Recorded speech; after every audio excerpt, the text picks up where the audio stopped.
N'oubliez pas de rêver. Le podcast de ceux qui n'ont jamais cessé de rêver. Ici, ce sont des témoignages inspirants et de la bonne humeur. Je suis Lucie, l'animatrice de ce podcast. Et aujourd'hui, j'accueille Ivan. Bonjour Ivan et bienvenue. Bonjour Lucie, merci de m'avoir invitée. Avec plaisir. Tu es contente d'être là? Je suis ravie de passer ce moment avec toi. Super, c'est partagé. Est-ce que tu veux bien te présenter, s'il te plaît? Et tu peux te présenter comme tu souhaites. Ok. Alors, donc mon prénom c'est Ivan, en effet. Barraud Pavesi, j'ai un double nom de mon mari suivi de mon nom de naissance. J'ai 56 ans depuis le mois de mai. Je suis née en Bretagne et je n'ai jamais quitté la Bretagne, en tout cas pour y vivre. Et je considère ça comme un privilège, vraiment. J'adore la Bretagne, alors peut-être parce que j'adore la mer. Et je sais aujourd'hui que j'ai besoin de vivre pas trop loin d'elle. Voilà pour ma présentation succincte. Alors peut-être professionnellement un petit peu. Oui. Comment j'occupe mes journées. J'ai 3 choses qui m'animent particulièrement. Je suis infirmière de métier depuis 93. J'ai exercé ce métier exclusivement pendant 27 ans et aujourd'hui, je l'exerce une journée par semaine.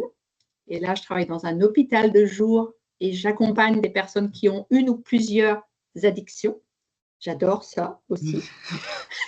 Oui, c'est vrai que c'est bizarre de le dire comme ça, mais c'est une vieille passion chez moi. Okay. On a compris l'idée. Et puis mes 2 autres activités qui m'animent aussi beaucoup, c'est le coaching que j'ai découvert en 2017 et le massage. Alors le massage des 5 continents, qui est un massage waouh, j'adore.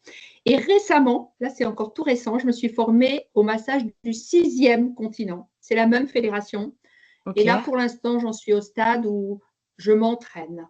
Donc Super. avis aux amateurs, aux amatrices qui veulent venir tester ce massage. Je le fais du coup à 50% parce que c'est un échange. Moi, je m'entraîne C'est et génial. elle reçoit le massage. Trop bien. Voilà. Et est-ce que tu veux bien nous raconter comment tu es arrivée au coaching? Ouais. Alors, à l'époque, je pensais que c'était le hasard. J'ai entendu une conférence d'un homme et je l'ai su par la suite, c'était le fondateur de l'école de coaching que j'ai choisie par la suite pour me former, pour me certifier. Et ça a été une évidence. Je l'ai écouté et je me suis dit, mais waouh, c'est ça que je veux faire. Et c'était même bizarre parce que je me suis dit, mais c'est ça que je sais faire. Bizarre, hein, je n'avais jamais fait de coaching en soi, mais il y a quelque chose de l'ordre de l'intuition très forte chez moi qui m'a dit, mais ouais, je sais faire ça, donc je vais en faire mon activité quotidienne. Et du coup, je me suis formée. Alors, je vais faire court parce que je ne l'ai pas fait tout de suite pour diverses raisons. Et un jour, je me suis formée d'abord sur mes congés, sur mes week-ends, sur mes RTT, parce que j'étais salariée à temps plein en tant qu'infirmière. Après, quand j'ai été formée, j'ai demandé un temps partiel en tant qu'infirmière pour exercer sur mon temps partiel le coaching, pour voir un petit peu si ça prenait, si c'est vraiment ce que j'aimais faire. Et oui, et en 2020, j'ai pris la décision de démissionner pour vraiment m'installer officiellement, on va dire, comme coach. Et voilà comment je suis devenue coach. Ouais. Tu accompagnes sur quelle thématique en particulier? Alors, au départ, j'ai accompagné sur beaucoup de choses parce qu'il y a plein de choses qui me passionnent. Et aujourd'hui, j'axe principalement ma communication sur tout ce qui est relationnel, particulièrement entre 2 personnes. J'aime accompagner les couples qui n'arrivent plus à se parler sereinement. Et en même temps, un couple, ça peut être un couple amoureux, ça peut être un couple de collègues, ça peut être un couple frères et sœurs. Enfin bon, voilà, je pourrais te décliner Oui, tout oui. ça, mais voilà. Moi, je t'ai fait venir pour plusieurs raisons. D'une part, comme je te disais juste avant qu'on démarre l'enregistrement, voilà, il y avait un épisode sur les relations toxiques, donc c'est l'épisode 2 du podcast. Je voulais que ça prenne le compliment aussi sur toute cette partie communication parce que moi, j'accueille aussi, dans les clients, tu vois, des personnes qui ont parfois du mal à exprimer leurs besoins, que ce soit à leurs collègues ou leurs supérieurs. Donc voilà, je voulais que tu apportes, aussi ton regard, sur cette, thématique. Ouais, ok. Alors, les besoins, tu touches quelque chose, Lucie, d'hyper important. Moi, je crois que la première chose dans les besoins, c'est de savoir que quand on exprime un besoin ou son besoin, mon besoin, ça n'est pas un caprice. Je le Oui. dis parce que ça peut être entendu comme ça en face. Donc, c'est tout sauf faire un caprice. Moi, je crois sincèrement que les tensions relationnelles entre deux personnes ont pour terreau, alors je dis terreau, je suis un signe de terre, hein, ont pour terreau un manque de clarté justement sur nos besoins, tu vois, parce que on ne sait pas toujours les identifier déjà, tout simplement. Donc Ouais. forcément, ben, ce sont des besoins qui restent non exprimés. OK? Donc je dirais en 3 phases, bon, hein, c'est vraiment pour caricaturer, pour que ce soit clair pour les personnes qui nous écoutent. La première chose, c'est d'identifier ce besoin Mmh. parce que c'est quelquefois pas le plus facile. Est-ce que j'ai un besoin de reconnaissance au moment où? Est-ce que j'ai un besoin de tranquillité? Est-ce que j'ai un besoin d'espace? L'autre personne m'étouffe, hein, soyons clairs. Ou j'ai un besoin de soutien. Enfin, tu vois, bon, tous ces besoins qu'on peut avoir. Et l'idée, c'est de l'identifier et sans d'emblée se justifier, tu vois, comme presque s'excuser d'avoir ce besoin. Non. Donc, une fois qu'on l'a identifié, ce n'est pas toujours le plus facile, après, on l'exprime, idéalement. Ouais. Et un exemple, tu vas plutôt dire à l'autre, l'autre pour moi, ce n'est pas péjoratif, hein, c'est la personne avec qui on interagit, c'est j'ai besoin de, plutôt que tu dois, À exprimer par le jeu. toujours. Mmh. OK. Ouais, parce que quand tu commences un échange par tu dois, inconsciemment ou consciemment, la personne en face, elle se referme. Mmh. C'est un peu comme une fermeture de porte, tu vois, tu te la prends pouf en pleine face. Et du coup, en faisant comme ça, tu peux vraiment dialoguer.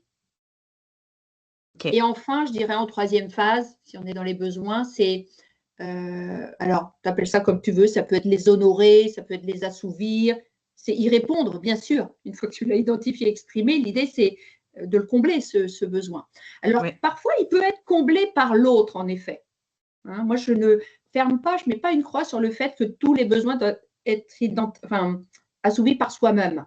Mmh. Quelquefois, l'autre est en capacité de répondre à ce besoin que tu lui exprimes. Et parfois, il ne peut pas, pour X raisons.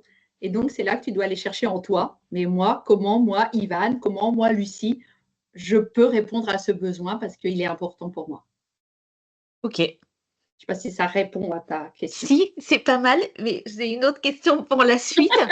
Vas-y. Hem, c'est aussi, dans les personnes que je peux accompagner, hem, tu vois, qui manquent de capacité, parfois à dire ce qu'elles pensent sans blesser l'autre. Ah, Alors, je ok. sais pas si on peut appeler ça diplomatie ou tact, mais des fois, c'est un peu des gens qui vont être sous pression et la cocotte minute va exploser et tout va sortir, un peu sans filtre. Voilà. Est-ce Ouais. que selon toi, il y a des tips pour aussi, bah, s'exprimer, bah, sans blesser? Oui, oui. D'emblée, sans blesser, au risque de te surprendre et de surprendre les Mmh. gens qui entendent, même avec la meilleure intention du monde, Ouais. avec toute la bienveillance qu'on va mettre dans notre message, qu'il soit écrit ou verbal, n'oublions pas le non-verbal, eh bien, à notre grand étonnement, la personne, elle est blessée. Donc ça, il est important aussi de savoir que même en prenant des gants, Ouais. même en enveloppant comme on peut, tu vois, on peut blesser. Ça, il faut quand même avoir cette idée en tête parce que c'est pas toi, Lucie, en disant quelque chose à l'autre qui le blesse.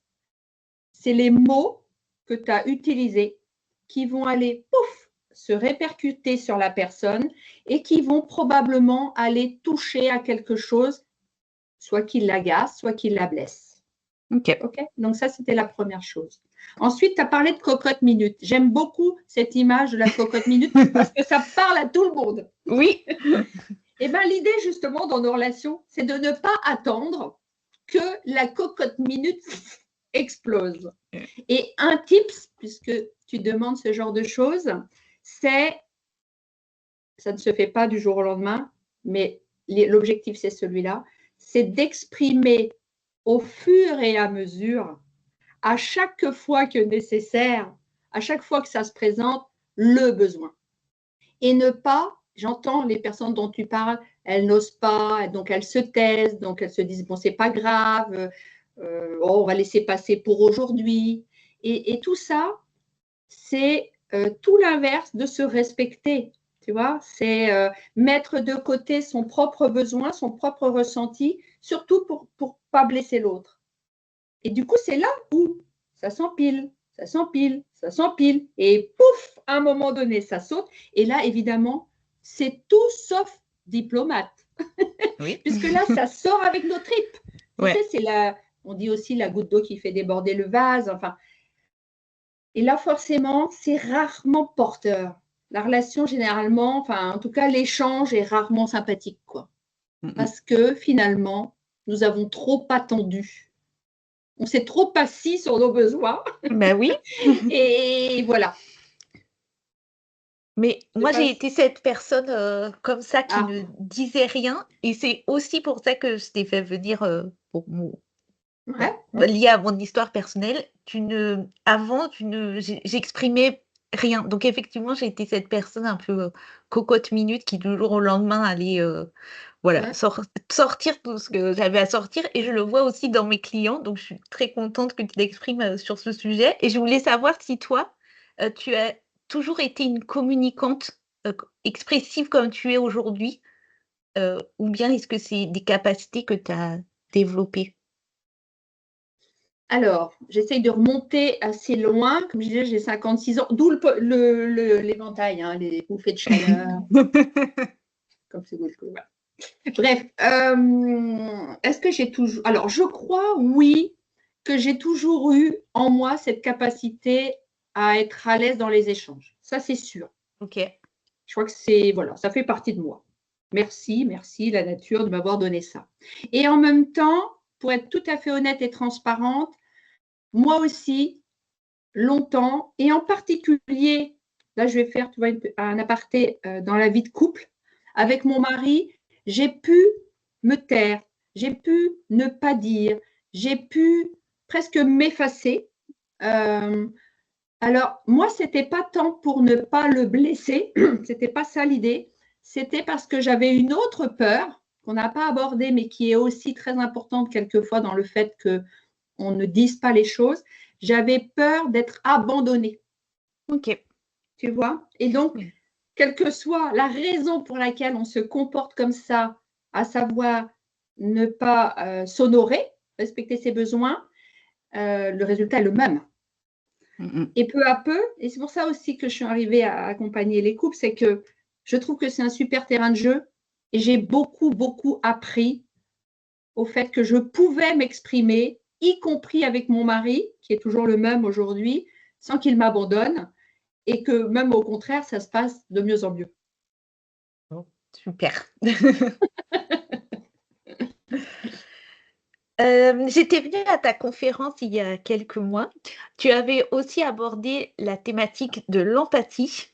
Est-ce que tu pourrais définir, ce que c'est? Et selon toi, est-ce que c'est quelque chose qui est inné ou est-ce qu'on peut le développer, son empathie? OK. Alors, l'empathie d'abord, la définition de l'empathie, c'est se mettre à la place de l'autre, quel qu'il soit, et attention, la fin est importante, Oui. sans prendre les problèmes de l'autre sur son dos. Ouais. Ça, c'est l'empathie. OK. Et en tant que soignante, c'est hyper utile. Parce que tu imagines quand tu as été 27 ans, et je le suis encore aujourd'hui infirmière, avec des malades, des gens en situation de vulnérabilité par leur santé, en l'occurrence, addiction ou autre, si tu es non pas empathique, et je vais revenir à ta deuxième partie de question, est-ce que c'est inné ou pas, mais tu prends tout le malheur des gens sur ton dos, eh ben, tu ne fais pas longtemps dans le métier.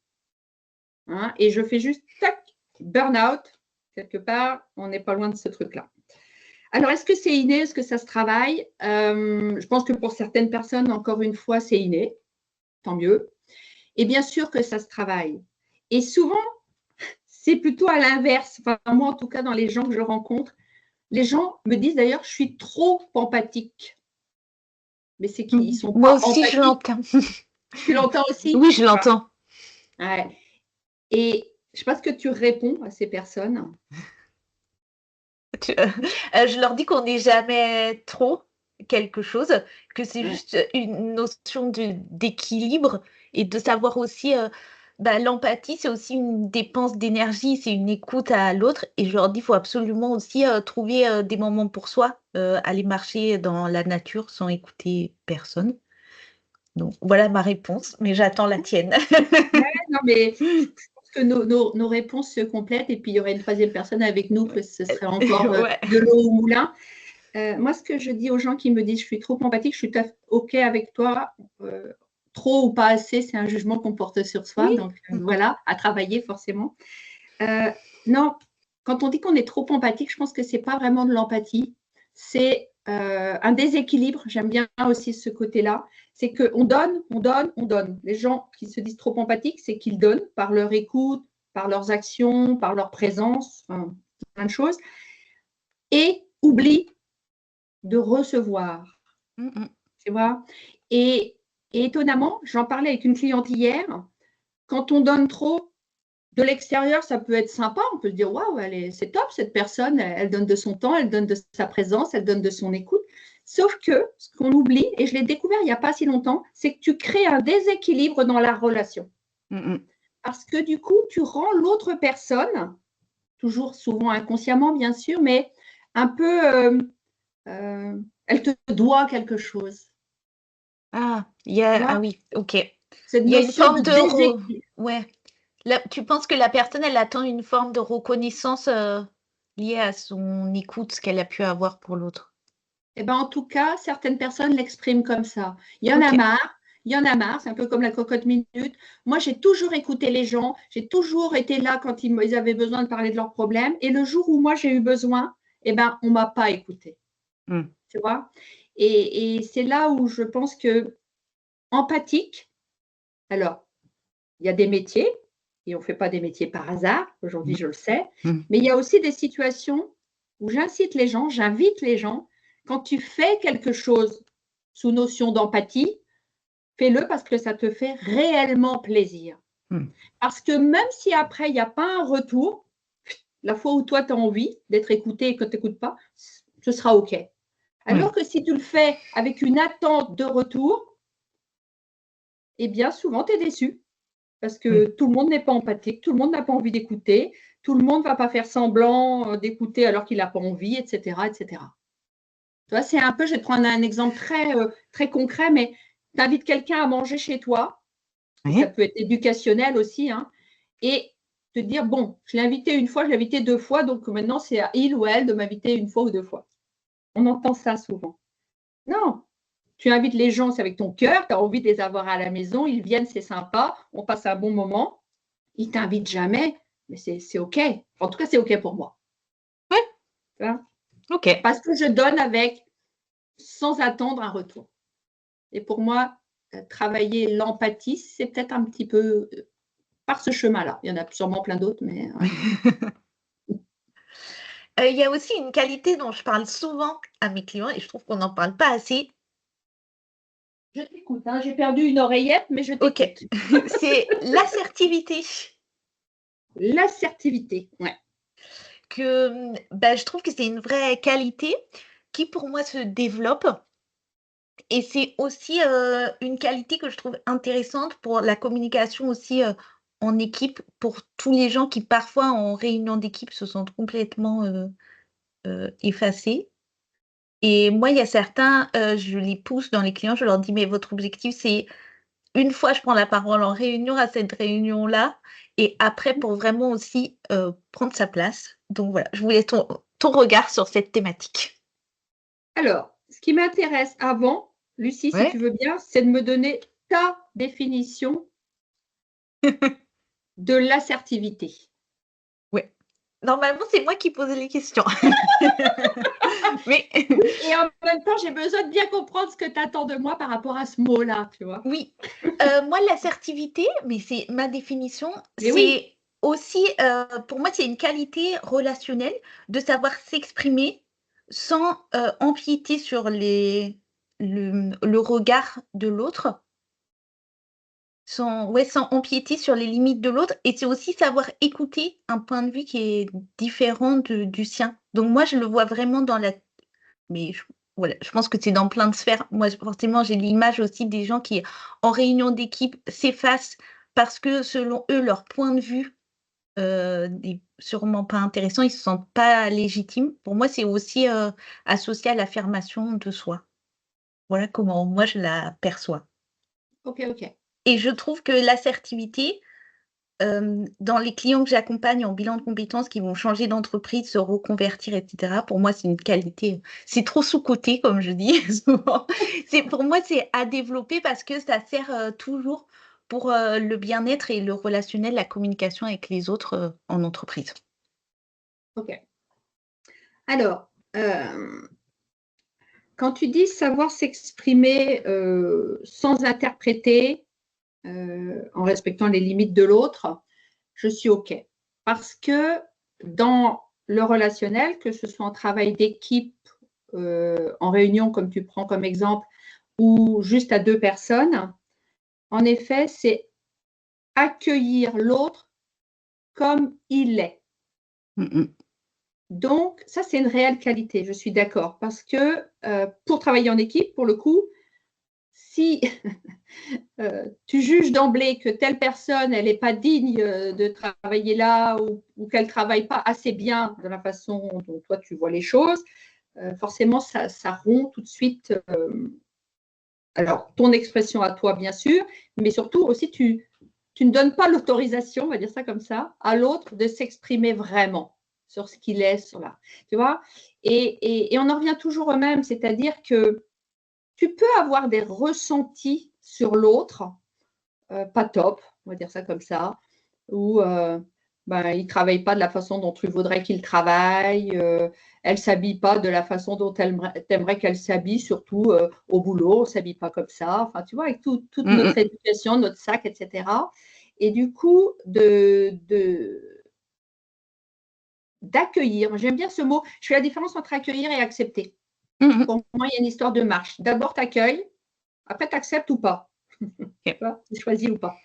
Et c'est ça, c'est accueillir que, bah oui, l'autre est différent et différent, ça ne veut pas dire, à condamner. Mmh Alors, mh. je ne sais pas si c'est toujours, si pour moi, l'harmonie, extérieure d'une réunion ou du boulot, ça vient après une harmonie à l'intérieur de soi, Mmh mh. tu vois? Si je me respecte, après, après seulement, je pourrais aussi respecter l'autre. Et c'est ça que je mettrais, moi, dans cette qualité que tu évoques. Accueillir, c'est accepter, enfin, accueillir puis accepter ou pas, plutôt que de projeter sur les autres. Parce que c'est ça le risque. Tu vois, quand tu ressens quelque chose, plutôt que de se dire, mais pourquoi il ou elle m'agace, pourquoi il ou elle m'a blessé, c'est, mais ça vient réveiller quoi en moi? Et du coup, tu projettes pas sur l'autre ton mal-être. Mmh mh. Ça évite de réagir, que je distingue bien de agir. Mmh mh. Agir, oui, réagir, ça revient à la cocotte minute, on réagit avec nos tripes et c'est jamais très bon, généralement en tout cas. Donc oser dire, tu vois? C'est aussi j'aime bien ce verbe oser. Je peux exprimer sans accuser l'autre. C'est toujours une histoire de mots, toi, c'est je me sens comme si, quand j'entends ça en réunion, ça me renvoie à ça, plutôt que tu. Et on revient à tout à l'heure. Oui. Tu vois. Et du coup, ça ferme les portes. Il y a une notion dont on parle aussi souvent, c'est cette différence entre écouter pour répondre et écouter pour comprendre. Et ouais, ouais. Eh bien, moi, j'enlèverais les deux. Mais oui, parce que écouter pour répondre, pourquoi pas? Et si on te pose une question, pourquoi répondre à quelqu'un qui ne te pose pas de questions? Premier piège. Ouais. Deuxième, tu me dis, écouter pour comprendre. Oui, comprendre, si c'est comprendre ce que veut vraiment te dire l'autre, ok. Si c'est pour comprendre dans le but analyser, tu sais, le petit mental qui se met en route et qui va décortiquer, mais il m'a dit ça et parce que, etc., etc., je dis non. Ah. C'est pour ça que je te mets les deux. Oui. Évidemment, c'est plus en boutade, mais les deux presque à la poubelle parce que à modérer, quoi. Tu vois. Et à côté de ça, plutôt que d'écouter pour répondre, s'il n'y a pas de question, non, il n'y a pas forcément de réponse. Tu sais qu'écouter quelquefois, ça peut être juste être silencieuse, être silencieux. Mmh. La personne, et on pourrait poser la question à des gens autour de nous, quelquefois, pourquoi on parle? Juste pour être écouté. On ne vient Mmh. pas pour demander un conseil, on ne vient pas pour demander une réponse. On ne vient pas forcément pour être, alors je vais prendre ton verbe, comprise. Non, entendue, juste entendue. Mmh. Hein. Et donc l'idée, c'est pour ça que pour moi, l'écoute, c'est une vraie qualité, mais pas l'écoute comme ça, où en effet, je suis en train de penser à ce que je faisais il y a 5 minutes ou ce que je vais faire ce soir. Non, une écoute où tu es là, tu es présente. Rien qu'avec la personne qui est en face de toi, comme on est là, toi et moi. C'est-à-dire Ouais. que tu écoutes, tu me poses une question et tu en poses peut-être 2, 3, 4, je ne sais pas, hein, j'extrapole. Je vais peut-être entendre la quatrième, les 3 autres, je vais avoir oublié, mais ce n'est pas grave. Alors si, peut-être pour toi, pour ton podcast. Hein. Mais pour moi, non. Tu vois, l'important, c'est vraiment d'être là au moment présent, parce que c'est comme ça aussi que tu perçois le ton, que tu perçois le non-verbal, que tu perçois vraiment ce que la personne a envie de te faire passer. Tes explications, là, est-ce que ça rejoint la notion d'écoute active dont tu parles aussi, souvent? Ouais, tout à fait. Pour moi, c'est ça. C'est l'écoute active, c'est vraiment, on est là. Je suis là. Vraiment. Et ça, puisqu'on est dans le thème des relations, du relationnel, s'il y a bien quelque chose qui est, pour moi, je la mettrais presque au-dessus de la pile dans toutes Ouais. les choses importantes d'une relation à l'autre, c'est d'écouter. D'écouter vrai, d'écouter réellement, d'écouter Oui. activement. En fait, appelle ça comme tu veux, mais oui, c'est ça. Mm. Tu parles aussi souvent de la notion de ne pas faire de suppositions. Ouais, Est-ce que tu veux bien nous en parler? ouais, ouais. Eh bien oui, parce que le risque, c'est quand quelqu'un dit quelque chose ou fait quelque chose, ça nous ramène automatiquement à notre grand livre qu'on a chacun, qui est différent. Et on a en face de tels mots, hop, ça nous ramène à telle chose. Telle situation, ça nous ramène à telle chose. Mais ça nous ramène à telle chose de notre vécu. Et notre vécu, c'est notre éducation, c'est notre expérience, c'est nos expériences de la vie, enfin bref, bref, bref. Et du coup, quand l'autre fait quelque chose de similaire, automatiquement, pour nous, c'est qu'il pense comme ça, ou il veut dire ça. Mmh mh. Et si on n'est pas dans cette vraie écoute active, eh ben, on va entendre ce qu'on veut entendre. Donc, on va poser l'hypothèse, et c'est même pas une hypothèse dans notre tête, c'est une certitude. Oui, on n'est plus au stade de l'hypothèse. Et non, on n'est plus. Moi, j'invite les gens à revenir à l'hypothèse, mais pas à une. Il y a la tienne, celle qui arrive spontanément, et en prenant un petit peu de temps, en se posant, en prenant du recul, réfléchis, il y en a peut-être plein d'autres hypothèses. Le pourquoi du comment, en clair. Ouais. Hein, tu m'as entendu puisque tu es venu à la conférence, la dernière que j'ai faite là. Alors je le crois, tu vas me dire ou pas. J'aime l'expérience, enfin toujours, j'aime bien revenir au quotidien parce que ça nous parle, ou ce fameux lave-vaisselle. Oui, Hein, je me souviens. Alors, rapidement, tu rentres du boulot, le lave-vaisselle est plein, avec de la vaisselle propre évidemment. Ton mari, tes enfants sont dans la maison et le lave-vaisselle n'est pas vidé. Toi, tu es agacé. Besoin, alors d'abord, tiens, l'élément, c'est que ça m'agace. Le besoin, c'est peut-être parce que je suis fatiguée et j'ai besoin de repos ou j'ai besoin d'aide. Je fais un vite rappel avec tout ce qu'on a dit. Ouais. Donc, du coup, l'hypothèse, c'est que ton mari, il n'en a rien à faire de ce que tu lui demandes, de ton bien-être, etc. Et tes enfants non plus d'ailleurs. Ça, c'est mon hypothèse. Ah oui, de toute façon, c'est toujours pareil. Je rentre tous les soirs et tout le soir, le lave-vaisselle est plein. Et les autres hypothèses, eh bien, c'est que ton mari vient de rentrer du boulot lui aussi. Donc, il a matériellement pas eu le temps encore de vider le lave-vaisselle. Ça ne veut pas dire qu'il ne l'aurait pas fait. Tes enfants sont peut-être en train de travailler et Dieu sait que tu leur as dit souvent que la première chose à faire en rentrant à la maison, c'est de travailler. Et voilà. Et troisième hypothèse, j'aime bien finir sur celle-là parce que je la trouve drôle, c'est que finalement, le matin en partant, tu as oublié de mettre ton lave-vaisselle en route. Donc, la vaisselle dans le lave-vaisselle, elle est sale. Donc, heureusement que personne ne l'a vidée. Et oui. Tu vois, c'est ça qui est intéressant, je trouve, pour illustrer l'hypothèse. Il n'y en a pas qu'une. Enfin, il n'y a pas qu'une certitude. Donc, essayons, dans la mesure du possible, faisons, même c'est mieux. Cherchons les autres possibilités à la situation du moment. Ça évite justement de sauter sur l'autre et, tu vois, de réagir et d'accuser. J'aimerais aussi que tu nous parles de la communication non violente. Ouais.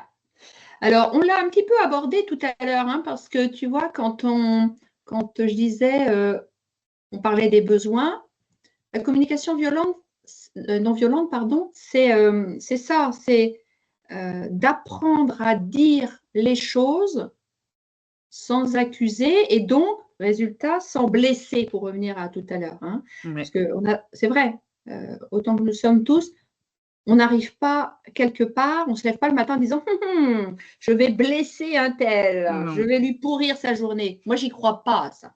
Hein. Non. Donc, l'idée, la communication non violente, c'est j'apprends à exprimer ce que je ressens sans accuser l'autre. Et le meilleur moyen pour le faire, c'est de commencer nos phrases par je me sens, j'ai besoin, j'ai envie, ou même quand j'entends ce que tu me dis là, ça me blesse, ça m'agace, etc. Et je dis souvent, la communication non violente, c'est pas naturel, tu vois. Enfin, en tout cas, pour la plupart des gens, on n'a pas appris ça quand on était petit. Donc, au départ, ça demande une gymnastique. Parce que pour pouvoir faire comme ça, et en amont, il faut avoir identifié les fameux besoins dont on parlait tout à l'heure. Mais pourquoi je suis agacée? Déjà, identifier l'émotion, tout simplement. Peut-être même partir de là. Sur un fait, une situation, un comportement chez l'autre, il y a une émotion qui arrive. On est des humains, donc on a des émotions. Quelquefois, quand c'est une émotion qu'on va qualifier plutôt de joyeuse ou de sympathique, eh ben on ne va pas s'y attarder. C'est souvent quand ça nous met en colère ou quand ça nous énerve ou quand ça nous attriste que là, on se pose des questions. Mais posons-nous des questions réellement. Alors, elle vient me dire quoi là, cette émotion qui arrive? Ah ben peut-être, ouais, je suis fatiguée. Je suis fatiguée, j'ai besoin de repos, j'ai besoin de tranquillité. Je suis juste, voilà, c'est juste ça. Et plutôt que de dire à l'autre, il y en a marre, tu fais jamais rien dans cette maison ou autre, c'est, écoute, là, je viens de passer une journée difficile, je suis fatiguée, j'ai besoin d'aller me reposer et j'aurais besoin, si tu peux, n'oublions pas aussi de demander à l'autre si il ou elle est OK, si tu peux, que tu m'aides en faisant ça et ça et ça. T'es d'accord? Tu veux bien? Tu vois? Et il y a aussi toujours cette notion de feedback. Et pour moi, c'est ça la communication non violente. C'est bien penser qu'on est deux dans une relation.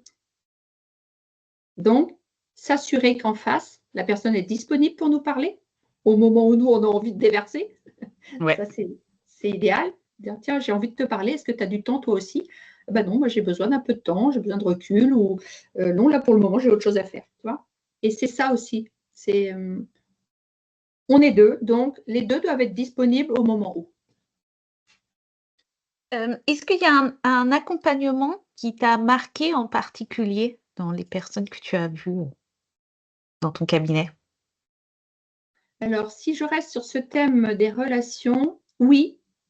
Alors, il y en a sûrement plein d'autres, mais je pense à cet homme-là parce que c'est un accompagnement que j'ai terminé assez récemment. Et la première fois qu'il m'a téléphoné, il m'a dit, alors, le contexte, sa femme lui avait mis un ultimatum. S'il ne faisait pas quelque chose, c'était la fin de leur couple. Mais surtout, ce qui m'a marqué, c'est qu'il s'est annoncé comme « je suis le problème ». Oh, OK. Waouh, comme tu dis, Ouais. waouh. J'étais au téléphone, donc j'ai retenu mon waouh, mais je l'ai pensé très fort. Ouais. Et quand il est venu à mon cabinet la première fois, assez rapidement, je lui ai dit, si vous voulez bien, on va revenir sur ça. Parce qu'il était intimement persuadé qu'il était le problème dans sa relation avec sa femme. Il avait oublié qu'ils étaient deux. Tu vois? Et ça a été l'objet de plusieurs séances comme ça. Et un jour, j'étais super contente parce qu'il n'a plus dit je suis le problème, il a dit j'ai un problème avec. Et il n'avait pas pris conscience. Et je lui ai dit mais dis donc, vous vous entendez là quand vous me dites ça? Non, vous ne voyez pas du tout. Si vous ne parlez plus de vous comme un problème. Il avait enfin compris que oui, il avait un problème dans sa relation avec cette femme, mais ce n'était pas lui qui était à 100% responsable. Mmh. Donc oui, ça m'a marqué parce que à la fois par la lourdeur du truc qu'il portait quand même depuis un certain temps, Mmh.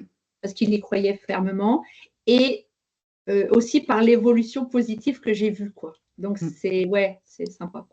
Là, il y avait pas d'hypothèse, dans sa Ah non, phrase, il n'avait pas fait une hypothèse sur, ah non, non, non, non, non, je pense que alors c'était probablement lié évidemment à cette relation, ce chemin qu'il faisait avec cette femme depuis un certain temps et probablement, augmenté, alourdi par, d'autres choses de plus anciennes, tu vois? mmh. Mmh. Mmh mh. Aujourd'hui, quel regard tu portes sur ton parcours, de vie, professionnelle, de couple? Hem, voilà, ça fait plusieurs années que tu es à ton compte, aussi. Est-ce qu'un jour tu t'aurais pensé, vivre, la vie que tu as aujourd'hui? Alors est-ce qu'un jour j'aurais pensé à ça? Non, je crois pas. Je crois pas parce que si je remonte avant la découverte du coaching, ben, je n'aurais pas imaginé, être à mon compte et pour la bonne et simple raison d'ailleurs, si je dis à mon compte en tant que micro-entreprise, c'est que je suis dans une famille où il y a beaucoup de fonctionnaires, beaucoup de salariés. Ah, Donc j'avais aussi ce côté, je pense, éducatif où, être, dans le milieu professionnel, c'est être salarié ou tu vois? Et ou fonctionnaire. Donc non, je n'aurais pas imaginé ça et si aujourd'hui je fais un espèce de retour sur mon parcours de vie, je suis ravie, mais alors ravie de ma vie en général. Je me dis souvent que j'ai de la chance d'être là où je suis. Alors je sais que c'est pas de la chance parce que ça suffit pas. J'y travaille, je mmh. fais tout pour aussi, tu vois? Et en même temps, pour moi, c'est presque naturel. Moi, j'ai envie d'être heureuse, je le suis et j'aime bien faire c'est un peu comme un feu, ça s'entretient, tu vois? Tu fais un feu, c'est super sympa, enfin moi j'adore le feu avec les couleurs, la chaleur et cetera et en même temps, ben, si tu le laisses mourir, eh ben, il va mourir. Tu vois. Et donc, eh ben, notre vie, c'est pareil. Et tu me posais aussi la question, ma vie de couple. Moi, ça fait 33 ans, oui, plus que 33 ans que je vis avec mon mari, qui est le père de nos enfants. Et évidemment, il y a eu des hauts, il y a eu des bas. Comme je disais tout à l'heure, je trouve que c'est un super terrain de jeu, la vie à deux. Je ne dis pas qu'il faille forcément vivre en couple pour avancer dans la vie. Ce n'est pas ça le message, hein. Mais moi, en tout cas, j'ai beaucoup, beaucoup appris dans ce couple parce que terrain de jeu, j'aime bien jouer avec les mots. Jeu, J-E-U-X. On s'est beaucoup amusé, on s'amuse beaucoup, mon mari et moi. Mais jeu, le fameux jeu J-E, tu vois, où tu apprends. Certes, on est deux et on pourrait extrapoler à deux collègues, deux frères et sœurs, des amis, enfin bon voilà. On est deux et il y a jeu et l'autre jeu. Tu vois. Et donc, moi, mon parcours de vie aujourd'hui, j'en suis ravie. Je fais tout pour qu'il continue. J'adore expérimenter, essayer des choses parce que c'est en faisant qu'on peut savoir si c'est bon pour moi ou si c'est pas bon pour moi, pour soi ou pour toi. Voilà. Donc, c'est ce que j'incite aussi les gens à faire. Faites ça. Ça fait peur, oui, des fois ça fait peur parce qu'on n'a jamais fait ça.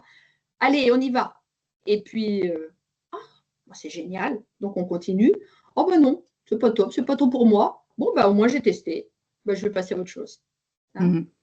Parce que la peur, des fois, elle nous empêche d'avancer aussi. Elle nous scotche, le regard des autres. Enfin, il y a tellement de choses qui peuvent nous freiner dans la vie. Mais je crois qu'avec l'expérience, l'âge aidant, parce que c'est une chance pour moi de vieillir, eh bien, je me suis affranchie du regard de l'autre. C'est pas que je m'en fous, hein. C'est pareil, encore une fois, les gens peuvent entendre. Non, non, moi, c'est important le regard que les gens portent sur moi. Il est important. Je suis comme les autres. J'ai envie qu'on m'aime, j'ai envie, tu vois, j'aime la reconnaissance, etc. Ça me nourrit. Mais, et je n'utilise pas souvent le mais c'est pas ça qui dirige ma vie. Ouais, tu fais bien cette nuance. Ouais, mais oui, ça va. Les autres m'aiment bien, c'est génial. Les gens ne m'aiment pas, c'est génial aussi. Voilà, on ne peut pas plaire à tout le monde. Tu vois. Ouais.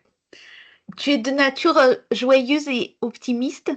Est-ce que justement le fait d'avoir ces habilités relationnelles, des relations harmonieuses dans ta vie, est-ce que ça a contribué à ton bonheur? Oui, tout à fait. Mais oui, bien sûr. Je ne vis pas seule sur une île, même si je serais entourée de la mer, donc ce serait bien. Donc, je vis avec des personnes, des collègues, des amis, enfin, voilà. Et j'aime le contact, j'aime les gens. C'est vraiment, j'ai vraiment beaucoup de plaisir à échanger. Donc oui, les relations contribuent à mon bonheur. Et inversement, c'est aussi parce que j'arrose mes relations avec ce que je sais faire. Hein. Je veux dire, voilà, j'arrive avec ma bonne humeur, avec mon optimisme, avec moi, je vois toujours, toujours, toujours le verre à moitié plein. Je ne sais pas faire autrement, tu vois. Et du coup, j'ai réalisé il y a déjà quelques années que c'est pas inné, ça, pour le coup, pour tout le monde en tout cas.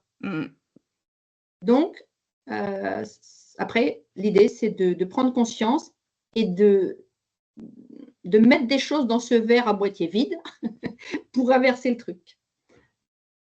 Mais ouais, moi, j'ai cette capacité de voir que la vie est belle, quoi. Chaque jour, même dans les moments difficiles, tu vois. Même dans les moments même très difficiles. Comme tout le monde, j'ai vécu des deuils. Le plus récent, c'est celui de ma maman, qui est partie cette année, tu vois. Et d'ailleurs, j'en parlais il n'y a pas longtemps avec mon mari. Je suis agréablement surprise de voir comment j'ai traversé ce deuil parce que je l'appréhendais pour le coup. Je n'avais plus qu'elle. Mon père est parti il y a déjà très longtemps. Et du coup, je me disais souvent, oh là là, le jour où elle va quitter cette terre, comment je vais vivre ça? Je l'appréhendais. Et en fait, je l'ai bien traversé. Je dis traversé parce que j'aime bien cette notion de on traverse une épreuve. Tu vois. On est là, on va aller de l'autre côté, ça va être plus ou moins long, plus ou moins difficile, plus ou moins triste. Et donc, voilà. Et non, et j'ai traversé ça, je dirais, avec sérénité, un mot qui est important aussi pour moi dans la vie. Est-ce que tu aurais 3 conseils pour nos auditeurs pour mieux communiquer et améliorer leurs relations? 3 conseils pour communiquer, pour bien communiquer et pour améliorer leurs relations. Le premier, peut-être, ce serait d'être bien consciente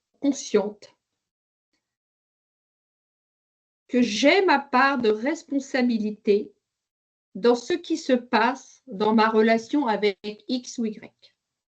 Ouais. Je pense que c'est le premier conseil. C'est-à-dire de sortir de ce schéma où c'est les autres le problème. Parce que si tu es persuadé que c'est moi, ça va, mais j'ai aucun problème avec mes relations. C'est l'autre là, c'est lui, c'est elle, c'est ce collègue. D'ailleurs, il a des problèmes avec tout le monde. Elle a des problèmes avec tout le monde. Tu vois. Donc, premier conseil, de sortir de ce schéma. Non, non, non. Dans une relation, on ne parle pas des relations toxiques dont tu parlais tout à l'heure. Hein. Exactement. On est bien d'accord, on est ailleurs. Mais dans une relation, on va dire saine, même si ce n'est pas net dès le premier regard, la première chose, c'est ça. De se dire, je suis à 50% responsable de ma relation avec un tel. OK? Voilà. Ça, c'est la prise de conscience. Après, le deuxième conseil, je vais reprendre ma casquette de coach. Quand on a pris conscience de quelque chose, c'est qu'est-ce que je peux faire, moi, pour améliorer cette relation avec ma sœur, avec mon mari, avec ma collègue. Moi, qu'est-ce que je peux faire? C'est pas bon, alors s'il faisait comme ça, ou s'il changeait ça, ou si. Non, non, non, non, non, non. Ramène ça à toi. Qu'est-ce que moi, au quotidien, avec cette personne-là, je vais pouvoir tenter? Deuxième conseil, expérimenter ça. Et troisième, j'ai envie de reprendre celui dont on a parlé tout à l'heure. Écouter, vraiment écouter quand quelqu'un s'adresse à toi. Tu ne peux pas entendre si tu n'écoutes pas. Ça n'est pas possible. Tu vois, c'est pas possible. D'accord. Donc voilà les 3 conseils que je donnerais. Top. Où est-ce qu'on peut te retrouver? En physique ou sur Alors, les réseaux? j'ai pas entendu, tu as parlé En des réseaux. physique ou sur les réseaux? Ouais, OK. Alors, en physique, je suis à Saint-Brieuc, en Bretagne donc, rue de Guédic. Là, mon cabinet est là. Sur les réseaux, j'ai mon site internet qui résume pas mal. Donc, c'est www.yvane, Y-V-A-N-E, Pavesi, P-A-V-E-S-I.fr. Voilà. Et je crois que sur mon site, après, il y a Instagram, il y a Facebook, il y a LinkedIn. Je suis plus présente sur LinkedIn 3 fois par semaine où je fais des posts. Yvane, ça va être l'heure de notre conclusion. La parole est à toi, avec pour seule consigne de terminer par le nom du podcast. N'oubliez pas de rêver. Donc, si tu Bien as un sûr. dernier message à partager. Un dernier message, oui, eh bien, c'est ce que j'utilise très souvent. La vie est belle. Et pour rester sur notre sujet de ce matin, la vie est belle quand les mots, M-O-T-S, deviennent des ponts. Tu sais, je parlais de traverser tout à l'heure. Donc, à l'inverse d'un mur, ça devient des ponts. Et que les silences, eh bien, souvent, c'est aussi une façon d'écouter. OK. Alors, n'oubliez pas de rêver. Merci beaucoup, Yvane. Je t'en prie, Super. Lucie, c'est un grand plaisir. Merci beaucoup, beaucoup de m'avoir invitée. Ouais. Avec plaisir, à bientôt. À très bientôt. Ouais.